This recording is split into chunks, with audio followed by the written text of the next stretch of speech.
lebih kencang. Tuhan Yesus lihat dan Tuhan Yesus dengar loh. Ayo kita ganti pujian kita. Aku anak sekolah minggu.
Halo adik-adik, apa kabar semuanya? Nah, tadi kita sudah memuji nama Tuhan ya. Sekarang saatnya kita mau mendengarkan firman Tuhan. Ayo semuanya duduk dulu.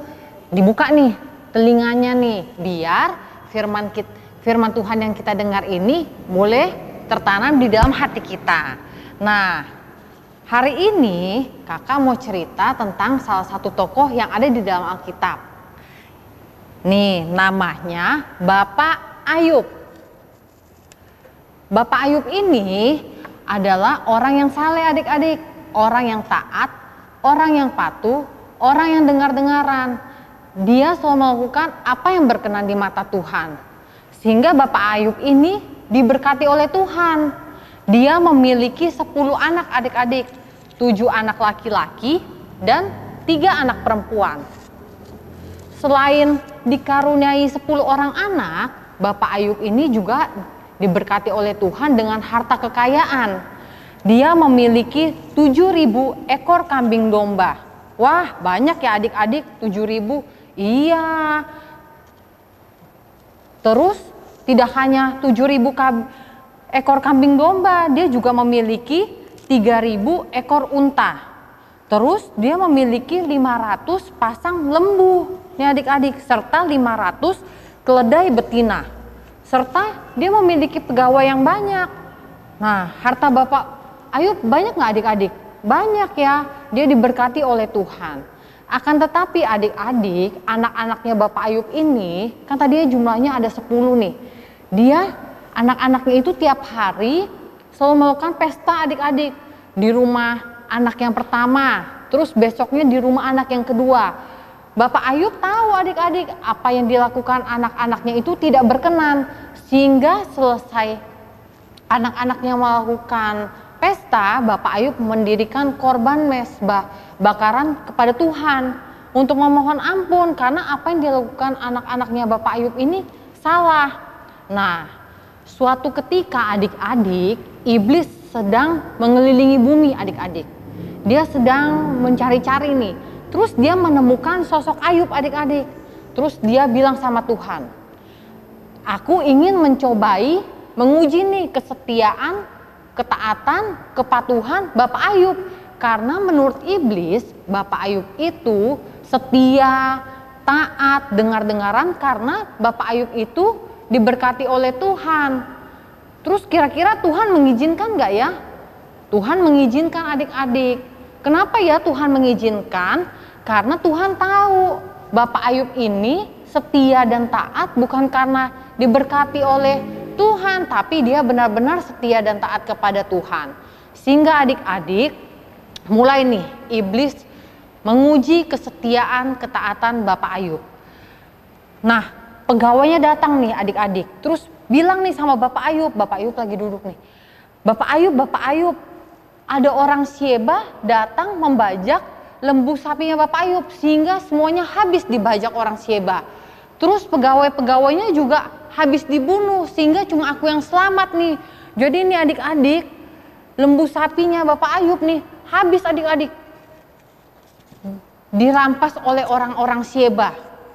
Terus belum selesai adik-adik, datanglah pegawainya Bapak Ayub lagi nih bilang kalau kambing dombanya Bapak Ayub habis disambar oleh api.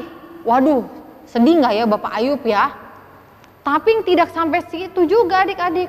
Belum selesai juga, pegawainya Bapak Ayub datang lagi nih, bilang nih, kalau orang-orang Kasdim datang dengan 3 pasukannya menyerbu unta-untanya Bapak Ayub nih. Sehingga adik-adik harta benda Bapak Ayub nih, harta kekayaan Bapak Ayub habis adik-adik. Diserbu orang Syeba, disambar api, dirampas oleh orang-orang Kasdim. Sehingga harta kekayaan Bapak Ayub hilang adik-adik, habis adik-adik. Ternyata tidak sampai situ juga adik-adik. Terus datang lagi pegawainya Bapak Ayub. Bilang nih, Bapak Ayub, itu tuh anak-anaknya Bapak Ayub yang sedang berpesta, tiba-tiba ada angin. Angin ribut datang sehingga menimpa anak-anak Bapak Ayub. Sehingga adik-adik, 10-10-nya anaknya Bapak Ayub itu meninggal adik-adik. Waduh, gimana ya perasaannya Bapak Ayub ya adik-adik? Kira-kira Bapak Ayub menyalahkan Tuhan gak ya? Tidak adik-adik, Bapak Ayub tidak menyalahkan Tuhan. Bapak Ayub bilang, apa yang kalau Tuhan mau beri, Tuhan beri. Kalau Tuhan mau ambil, Tuhan bisa mengambilnya. Ada nih adik-adik di Alkitab, kita baca ya ayatnya di Ayub 1 pasal 21. Katanya, dengan telanjang aku keluar dari kandungan ibuku, dengan telanjang juga aku kembali ke dalamnya. Tuhan yang memberi, Tuhan yang mengambil. Terpujilah nama Tuhan. Nah adik-adik, Bapak Ayub tidak sedikit pun menyalahkan apa yang terjadi di dalam kehidupannya. Karena menurut Bapak Ayub, apa yang dia miliki di dunia ini, itu hanya titipan Tuhan. Kalau Tuhan mau memberi, Tuhan bisa dengan gampang memberi, tetapi jika Tuhan ingin mengambil, Tuhan juga bisa dengan gampang mengambilnya adik-adik. Terus adik-adik, iblis datang lagi nih sama Tuhan. Dia bilang nih, aku ingin sekali lagi menguji Bapak Ayub. Karena menurut Bapak Ayub, menurut iblis nih adik-adik, Bapak Ayub ini masih setia, masih saleh nih, masih tekun. Itu karena dia masih sehat. Cuma harta kekayaannya doang nih yang hilang adik-adik, tapi tubuhnya masih sehat. Sehingga dia bilang nih, aku mau menguji lagi Bapak Ayub. Nih Bapak Ayub yang tadinya masih sehat adik-adik, tiba-tiba adik-adik nih diuji nih. Bapak Ayub kena penyakit adik-adik tuh, sehingga tubuhnya penuh dengan borok adik-adik, penuh dengan luka. Yang tadinya kulitnya gak kenapa-napa, waduh sekarang penuh dengan borok. Sehingga orang-orang juga takut melihatnya. Sehingga tau gak adik-adik apa yang dilakukan? Nih istrinya Bapak Ayub datang kepada Bapak Ayub. Terus istrinya bukannya malah menghibur Bapak Ayub, malah bilang nih, Bapak Ayub, ngapain engkau masih bertekun gitu loh? Kutuki Allahmu dan matilah. Waduh adik-adik, istrinya bilang begitu adik-adik. Tetapi apa yang dikatakan Bapak Ayub? Kita baca ya di Ayub 2 ayat 10. Tetapi jawab Ayub kepadanya, engkau berbicara seperti perempuan gila. Apakah kita mau menerima yang baik dari Allah tetapi tidak mau menerima yang buruk?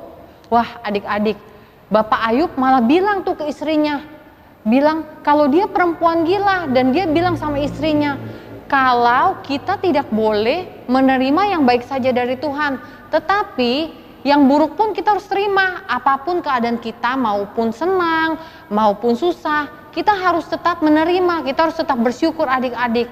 Wah Bapak Ayub sama sekali tidak menyalahkan Tuhan. Dia sama sekali dari mulut bibirnya tidak mengeluarkan kata-kata yang membuat dia berdosa adik-adik. Sehingga adik-adik nih, kan Bapak Ayub nih ya, dia penuh dengan luka nih adik-adik. Terus teman-temannya tahu adik-adik, teman-temannya datang nih kepada Bapak Ayub. Tapi teman-temannya pas lihat Bapak Ayub juga nggak bisa bilang apa-apa adik-adik. Tuh temennya cuma duduk doang, nggak bisa bilang apa-apa. Tetapi sampai kondisi seperti ini pun Bapak Ayub masih tetap setia dan taat kepada Tuhan. Sehingga adik-adik Bapak Ayub lulus ujian. Sehingga adik-adik nih, Tuhan mengembalikan apa yang menjadi milik Bapak Ayub. Tuh, dia yang tadinya kulitnya borok adik-adik, wah kembali sehat. Terus harta kekayaannya dikembalikan nih sama Tuhan. Karena apa adik-adik? Dia benar-benar taat dan patuh bukan karena dia diberkati oleh Tuhan, bukan karena dia masih sehat, tapi benar-benar dia setia kepada Tuhan. Sehingga Tuhan memberkati Bapak Ayub. Nah, dari cerita Bapak Ayub hari ini adik-adik, kita belajar adik-adik, apapun keadaan kita di dalam dunia ini, baik senang, baik adik-adik lagi susah, kita harus tetap menerima adik-adik. Kita harus menghadapinya dengan selalu bersyukur. Karena seperti Bapak Ayub adik-adik, mungkin ujian yang datang kepada adik-adik itu untuk menaikkan levelnya adik-adik nih. Seperti Bapak Ayub, dia lulus ujiannya. Sama seperti adik-adik kalau lagi sekolah, kalau mau naik kelas harus ikut ujian. Nah, terus ujiannya harus lulus. Nah, mungkin adik-adik sekarang kalau lagi dalam susah atau lagi bersedih, nah kita harus tetap bersyukur, tidak boleh menyalahkan Tuhan. Mungkin keadaan saat ini adik-adik yang tidak mengenakan, mungkin kita berpikir nih, kenapa sih Tuhan tidak menghilangkan aja nih virus yang ada di dunia ini? Kan bukan hal yang susah. Benar adik-adik, bukan hal yang susah bukan hal yang sulit untuk Tuhan menghilangkan virus. Tapi kita tidak tahu adik-adik apa yang Tuhan inginkan untuk di kehidupan kita ini adik-adik. Tetapi sebagai anak-anak Tuhan, kita harus tetap taat dan patuh kepada Tuhan. Tetap harus setia kepada Tuhan, sama seperti Bapak Ayub. Karena apa yang ada di dalam dunia ini hanya titipan Tuhan. Kalau Tuhan ingin memberi, Tuhan memberi. Tapi jika Tuhan ingin mengambil, Tuhan dengan gampang mengambilnya. Jadi adik-adik, apapun keadaan kita harus tetap bersyukur ya adik-adik. Karena mungkin adik-adik nih ya lagi dalam keadaan susah. Tapi pencobaan-pencobaan, kesusahan-kesusahan yang adik alami itu tidak akan melebihi batas kekuatan adik-adik. Sama seperti Bapak Ayub adik-adik. Waktu iblis bilang ingin menguji Bapak Ayub, kenapa Tuhan mengizinkan? Karena Tuhan tahu. Tuhan tahu hati anak-anaknya, Tuhan tahu hati Bapak Ayub. Tuhan pasti juga memberikan kekuatan kepada Bapak Ayub untuk Bapak Ayub bisa melewati ujian tersebut. Nah, sama seperti kita adik-adik, apapun yang kita hadapi saat ini, kalau kita sedang bersedih atau kita bersusah, kita berdoa kepada Tuhan, kita minta kekuatan kepada Tuhan. Karena kekuatan yang dari Tuhan itulah yang mampu memberikan kekuatan kepada kita. Kita harus minta sukacita kepada Tuhan. Karena kalau kita bersungut-sungut, waduh adik-adik, yang ada nanti jadi tambah bersedih. Tetapi kita harus menghadapinya dengan sukacita. Apapun yang terjadi di dalam keadaan dunia ini adik-adik, kita harus tetap bersyukur kepada Tuhan. Karena hidup kita dipegang oleh Tuhan, hidup kita ada di dalam tangan Tuhan. Nah, sekian firman Tuhan hari ini. Nah, sekarang kita mau berdoa ya. Semuanya lipat tangannya, tutup matanya, kita mau berdoa. Bapa di dalam surga, terima kasih Tuhan, kami bersyukur Tuhan untuk kebenaran firman-Mu hari ini. Kami ingin belajar Tuhan seperti Bapak Ayub yang memiliki hati yang taat, hati yang setia, hati yang dengar-dengaran akan Engkau. Biarlah Tuhan, apa yang kami perbuat itu semua berkenan kepada Tuhan. Apapun yang kami hadapi Tuhan saat ini, berikan kami hati untuk bersyukur untuk menghadapi semuanya Tuhan. Terima kasih Tuhan Yesus, kami terima firman-Mu hari ini. Hanya di dalam nama Tuhan Yesus Kristus kami sudah berdoa dan mengucap syukur. Haleluya, amin.